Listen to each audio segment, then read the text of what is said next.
Hi children, good evening. Today we see the third chapter, that is transportation, the circulatory system. In this lesson, today we see the key points. First, here observe a picture. Whenever we go to the doctor observe our pulse.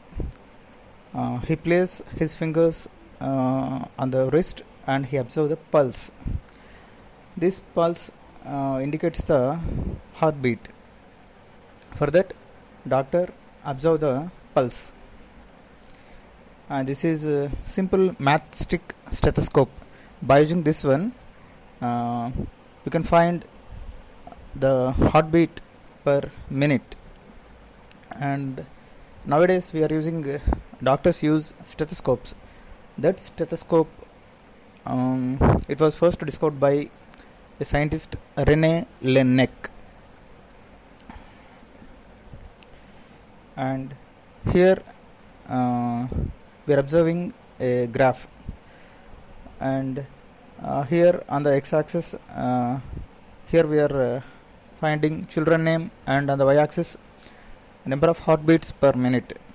Here we find two bars. One is blue in color, one is red in color. Blue color one is pulse and red color one is heartbeat. This graph indicates that both pulse and heartbeat, they are not different, they are same. If you observe the heartbeat with stethoscope and if you observe the pulse by placing the finger on the wrist, we find that both are same. Next, here we have heart. The size of the heart is it is equal to our fist. Heart is located in the slightly above the abdomen and slightly towards the left side of our body, left side of our chest. Its size is equal to our fist, and if we observe the heart carefully, it is triangle in shape. It is triangle in shape, and we found 4 chambers in the heart. Human heart has 4 chambers like structures, and along with chambers, here we are finding blood vessels. If we observe the heart is surrounded by 2 layers. These layers are called pericardial membranes, and in between the membranes fluid is there, that is called pericardial fluid. It protects the heart from the shocks. And on the heart, here we found small blood vessels. These are called coronary blood vessels. These coronary blood vessels, they supply blood to the heart muscles. Sometimes some persons they suffer from heart attacks. The main reason for heart attack is obstruction in these coronary blood vessels. If something obstructs the flow of blood in these blood vessels, then heart attack will happen. Now we see the internal structure of heart. Here we are finding 4 chambers in the heart. These are upper side of the chambers, and these are the lower side of the chambers. And this side is right side of the heart, and this is the left side of the heart. And the anterior chambers, that means upper chambers, they are called atrium or auricles. The lower chambers are called ventricles. And this is right atrium, this is right ventricle, this is left atrium, this is left ventricle. And if we observe the heart, internal structure of the heart, the walls of the atrium, they are slightly thin compared to the ventricles. The walls of the ventricles are thick and they are rigid, and there are septa between the chambers of the heart. Here between the 2 atria there is septa. Septa means separating membrane. There is also septa between the atrium and ventricle. Septa, I already told, septa means separating membrane. Here also septa is there, and this one is right atrium, this is right ventricle, this is left atrium, and this is left ventricle. And along with these chambers, we also found here blood vessels are there, and here some blood vessels are in blue color and some blood vessels are in red color. Blue colored blood vessels, they are called veins. They collect blood from different body parts. And here red colored ones, they are called arteries. They supply blood to the body parts. First, here two blood vessels are there, this one and this one. These two blood vessels, they are collecting blood from different body parts and they are bringing blood to the right atrium. Here this one is called superior vena cava. It collects blood from the anterior parts of the body. That means the body parts which are above the heart. That means from the head, from the neck, from the hands. And the inferior vena cava, it collects the blood from posterior body parts. Posterior body parts means from the body parts, they are located below the heart. That means from abdomen, from legs, from different parts. So these two blood vessels, inferior vena cava and superior vena cava, they collect blood from different parts of the body and they sent blood to the right atrium or right auricle. From here, right atrium, the blood goes into right ventricle. This is right ventricle, and from here the blood goes to this blood vessel. This is called pulmonary artery. From right ventricle, the blood goes to lungs through the pulmonary artery. Here blood goes from right ventricle to lungs through the pulmonary artery. After in the lungs, the blood gets purified. That means the carbon dioxide in the blood is eliminated and oxygen is added. That means blood gets purified. That purified blood, actual blood purification, that means oxygenation, addition of oxygen and elimination of carbon dioxide takes place in the lungs. That blood again comes to the heart, into this left atrium through the pulmonary veins. Here pulmonary veins are there. These veins, they collect blood from the lungs and blood comes here into the left atrium. From here, left atrium, the blood enters into this left ventricle. From here, left ventricle, the blood enters into the big blood vessel in the body, that is called aorta. This is the aorta, this blood vessel, the biggest blood vessel in the body. This is called aorta, and this is artery. It supplies, this blood vessel aorta supplies blood to the each and every part of our body. So like this, different structures are there in our heart. 4 chambers are there.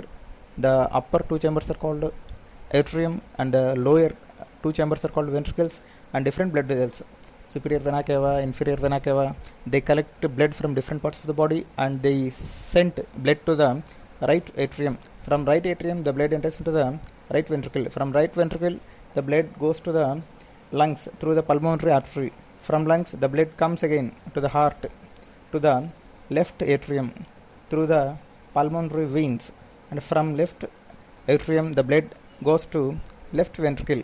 From left ventricle, the blood supplied to the different parts of the body through the aorta. Like this, the internal structure is there. And if we observe the heart, in the heart, valves are present. Valves are nothing but they are gate-like structures. They allow the entry of blood only in one direction, not in reverse. Here in the heart, valves are present. Actually this portion here, a small aperture is there. Aperture means hole, small hole is there between the right atrium and right ventricle. This is called right auriculoventricular aperture. And here also one more aperture is there. This is called left auriculoventricular aperture. If you observe here a valve is there. That is called the valve that is present in between the right atrium and right ventricle is, it is called tricuspid valve. Tricuspid valve. And the valve that is present in between left atrium and left ventricle is called bicuspid valve. This is also called mitral valve. The use of these valves is they allow the entry of blood into the atrium to ventricles, not in the reverse direction. These valves, they allow the entry of blood only from atrium to ventricle, not in the reverse direction. They never allow the blood to pass from ventricles to atrium. That is the purpose of these valves. Not only here, valves are also present here also at the starting of the pulmonary artery. They are called pulmonary valves. And at the starting of the aorta from left ventricle, here also valves are there. They are called aortic valves. Like this, mainly 4 valves are present: tricuspid valve, bicuspid valve, and aortic valve, and pulmonary valve. Like this, 4 valves are present in the heart. Next, these are the different blood vessels in our body. The blood vessels in our body are mainly 3 types. These are one type of blood vessels. They are called arteries. These are another type of blood vessels. They are called veins. And these are the third type of blood vessels. They are called capillaries. And here, if we observe arteries, the walls of arteries are thick and they are rigid, and the lumen in the center of the artery is small. Here we observe veins. The wall of the vein is thin and it is not rigid, and the lumen in the vein is somewhat big compared to the artery. And the main difference between the artery and vein is in the veins valves are present, but in arteries valves are absent. I already told that valves are nothing but gates. They allow the entry of blood in only one direction. They never allow the blood to pass in the reverse direction. Here veins contain valves. They always allow the flow of blood only towards the heart, not in the reverse direction. Here the third type of blood vessels, they are present in between arteries and veins. They are very, very minute, so they are called capillaries. Capillary means hair.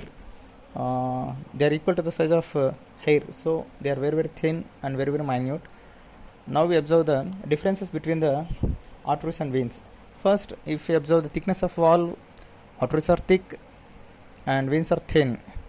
Here in arteries, valves are absent. In the veins, valves are present. Here, capacity to retain shape when blood is absent. If the blood is absent in the blood vessel, arteries, they can retain their shape. But veins, as their walls are thin, they cannot retain their shape. And arteries, direction of blood flow. Here arteries,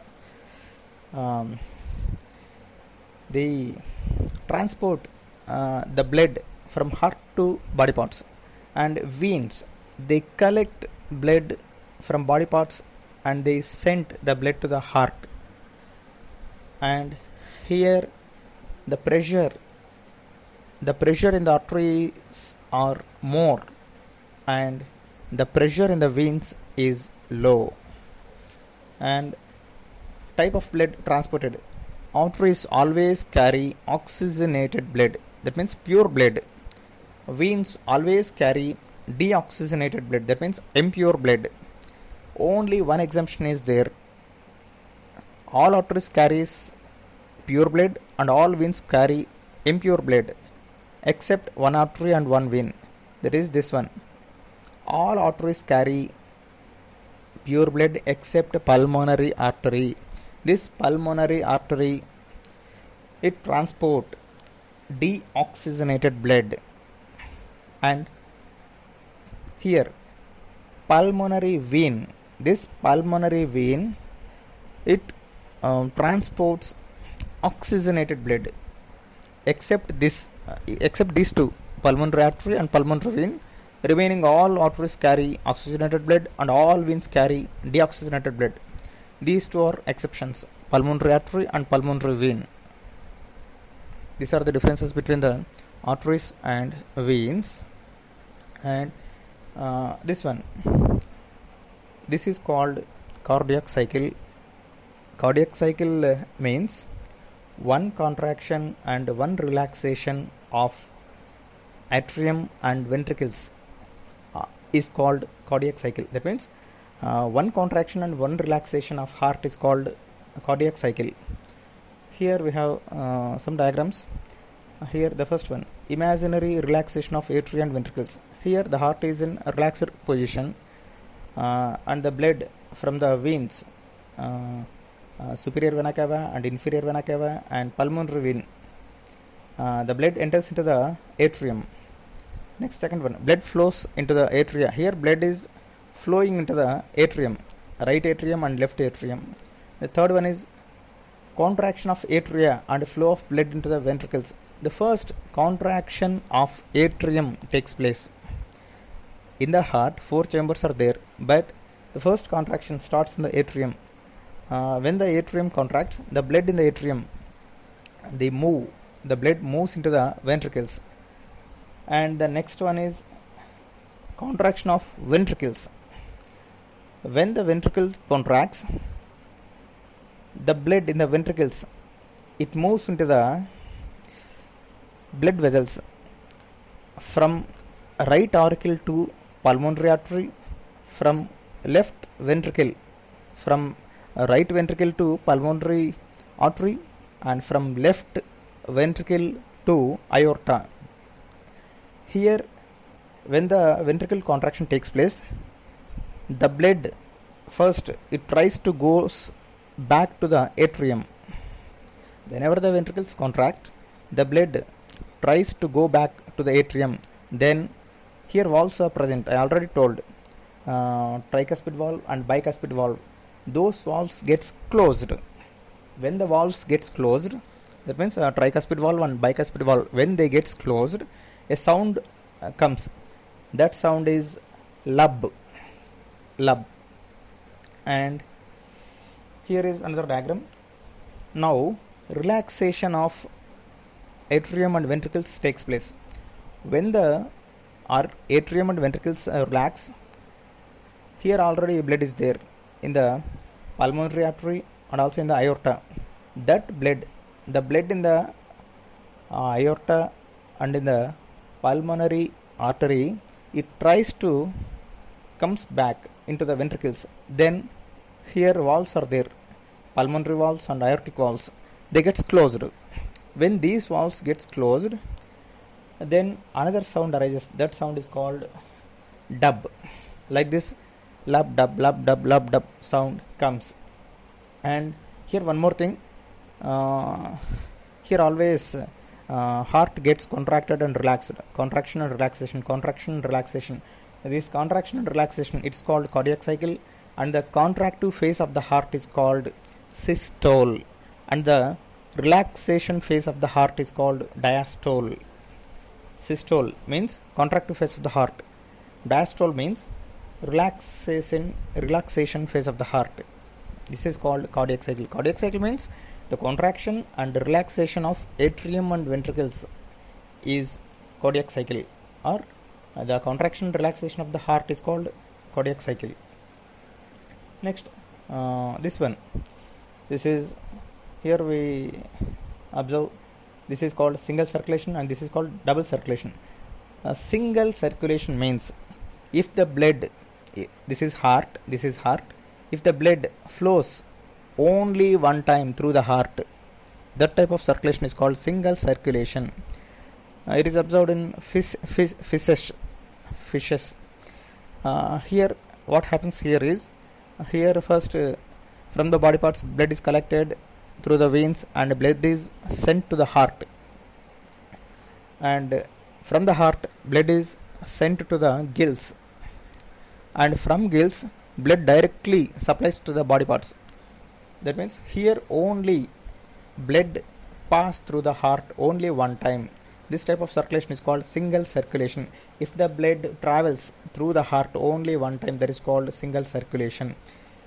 Here, in case of human beings and other organisms, here what happens is body parts. These are body parts, and here blood is collected from body parts.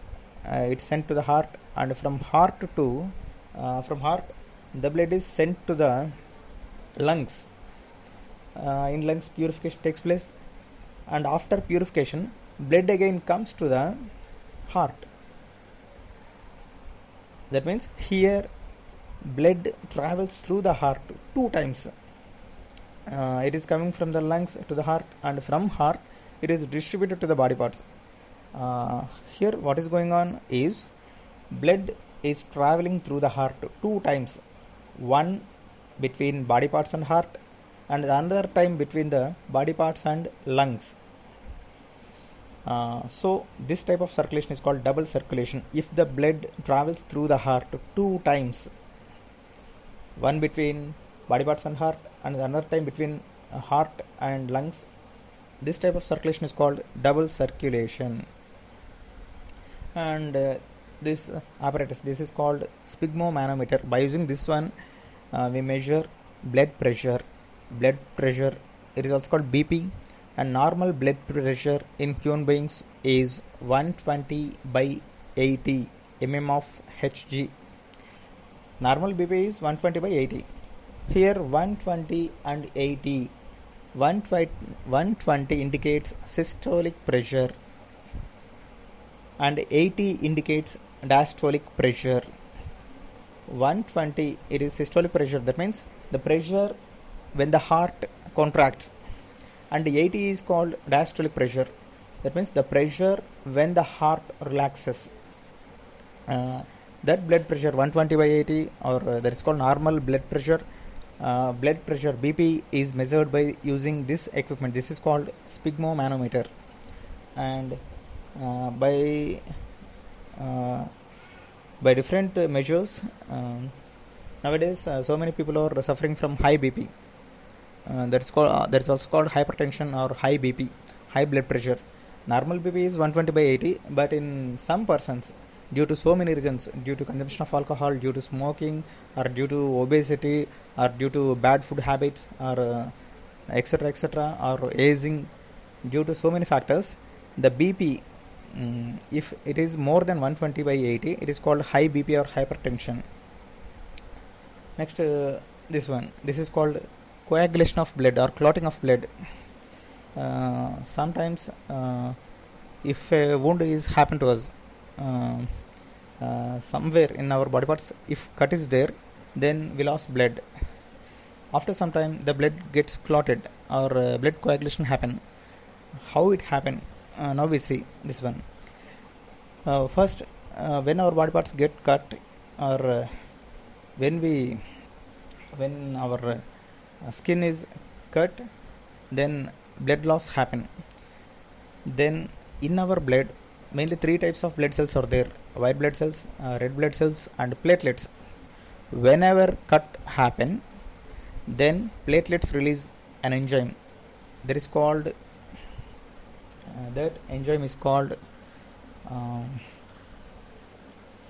thrombokinase. Thrombokinase enzyme, it converts prothrombin into thrombin. Prothrombin, it is present in the blood. It is converted into thrombin. Thrombin, it converts fibrinogen present in the blood into fibrin. Actually, fibrinogen is also present in the blood. That fibrinogen, it is converted into fibrin by the action of thrombin. Fibrin is like this. It is like fibrous. These fibrin fibers, they seal the wound, they seal the cut, and they stop the leakage of blood. That's why clot is formed. So this is about blood coagulation.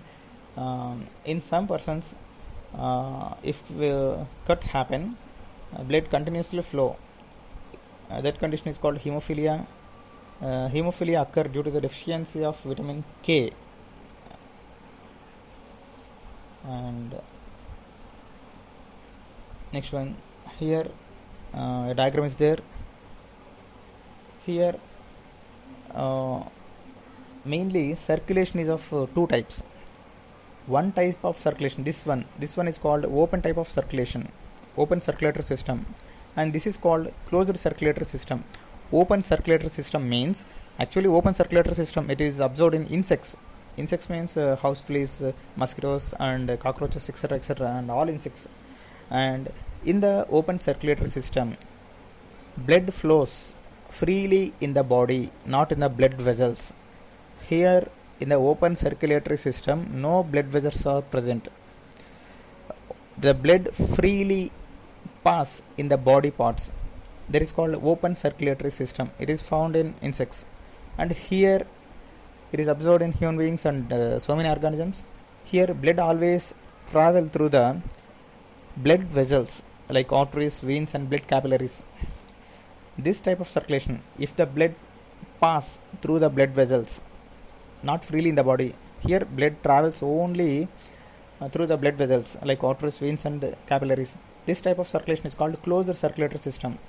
Open means no blood vessels. Closed means blood travels in the blood vessels. And now we discuss about the transportation in plants. Here in our body, heart is there and blood vessels are there, and transportation takes place. Transportation of gases, transportation of food to the different parts of the body takes place through the blood and heart. But in plants, no heart, no blood vessels. But in plants also transportation takes place. Here transportation is happen through mainly two types of tissues. One type of tissue is called xylem and another type of tissue is called phloem. Xylem travels, it help in the transportation of water from roots to different parts of the body. We all know that plants absorb the water through the roots. That water, the water absorbed by the roots, they are transported to the different parts of the plant through the xylem tissue, and the food is prepared in the leaf. We know that one, that is called photosynthesis. The food is prepared in the leaf, and that food is transported to the different parts of the plant through another tissue, that is called phloem tissue. Phloem. So like this, mainly two types of tissues are there in the plants, xylem and phloem. Xylem, it helps in the transportation of water. Phloem, it helps in the transportation of food. And this diagram, it is very very important. This diagram represents absorption of water by the roots. We should know how it happened. Here these are roots, and these are the soil particles. We all know that in the soil particles water are present, and this is the root. This is the root hair, and inside the root hair there is cytoplasm is there, that is called cell sap. And we all know about osmosis. In the 9th class we study about the osmosis. Osmosis means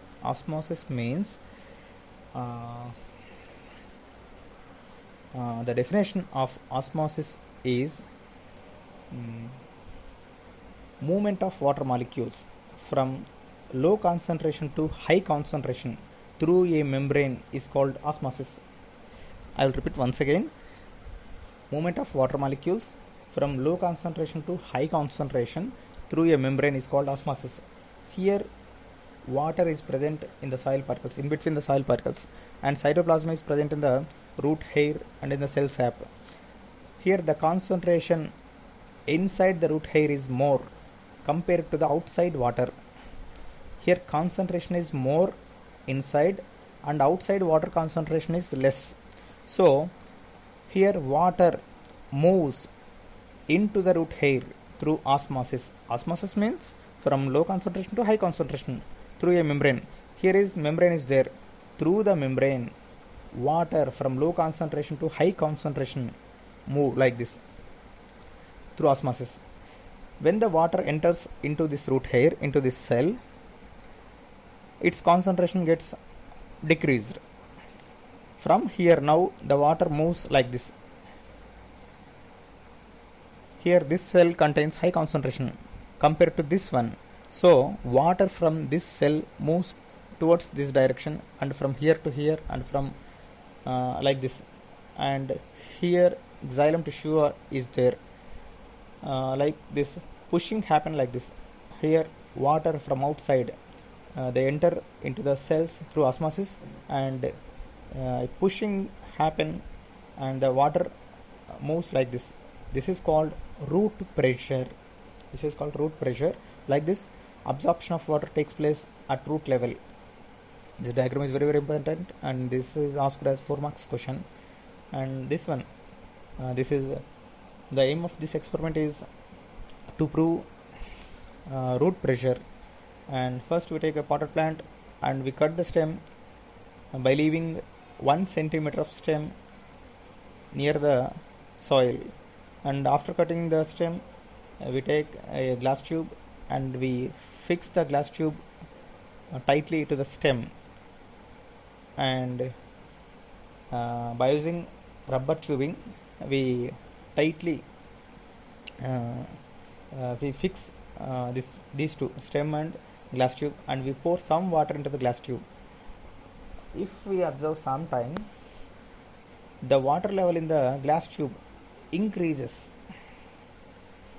How it happen means the roots they absorb the water by osmosis, and that water it moves the water upwards.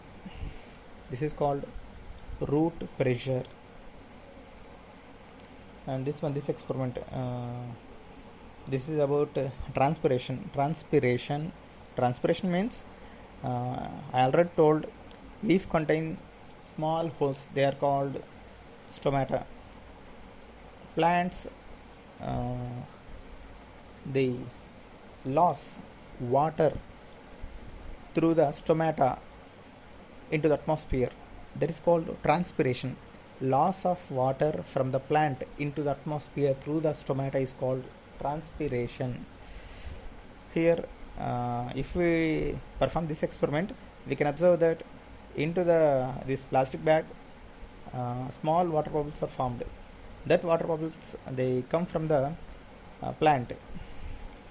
This transpiration, it also helps in the movement of water from roots to the topmost parts of the plant. Root pressure, transpiration, these processes help in the movement of water in the plants. And here is last one. Here a small insect is there, that is called aphid. These aphids, they always they have trunk. This trunk is called proboscis, and they insert their proboscis always into the xylem tissue. This is called xylem tissue. This is called phloem tissue. These aphids, they always insert their proboscis, their trunk, into the phloem tissue, not into the xylem tissue. This is several times it is asked as a bit.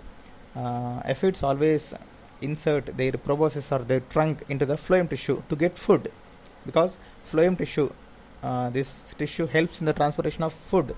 So these insects, they insert their proboscis or their trunk into the phloem tissue.